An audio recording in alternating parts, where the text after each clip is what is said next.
गोष्टीचं नाव श्री स्वामी समर्थ आणि आई अंबाबाई। एक सुंदर कथा। चला तर आपण ही गोष्ट ऐकूया। अक्कलकोट नगरीत रोज स्वामी समर्थ महाराजांचा दिव्य दरबार भरत असे। भक्त लोक आपल्या मनातील वेदना, प्रश्न, संकट घेऊन महाराजांकडे येत आणि त्यांच्या कृपेने हलकेच त्यांचं ओझं उतरून जाई। एका दिवशी आई अंबाबाई दरबारात आल्या। साधी साडी, साधेपणा, पण हृदयात अपार मातृत्व आणि भक्तिभाव होता। त्यांना पाहून महाराज मोठ्याने हसले आणि म्हणाले, अंबाबाई आली, खरी माय आली रे माझ्या लेकरांसाठी। दरबारातल्या भक्तांना आश्चर्य वाटलं। कोण ही साधी स्त्री ज्यांना महाराज स्वतः मायक म्हणत आहेत?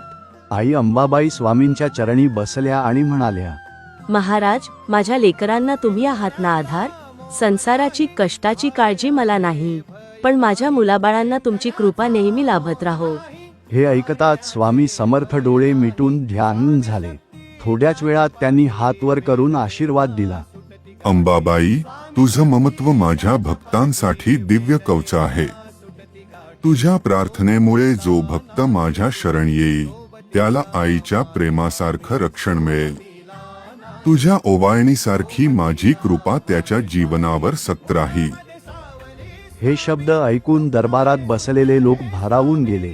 त्या क्षणी सर्वांना जाणवलं, स्वामी समर्थ हे फक्त दैवत नाहीत, तर खऱ्या माय बापासारखे आहेत। आणि आई अंबाबाईच्या मातृत्वाने भक्तांना दुप्पट आधार लाभला।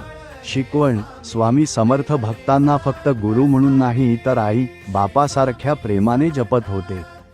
श्रद्धा आणि मातृप्रेम हे दोन दिव्य आधार जीवनातील प्रत्येक संकट दूर करतात।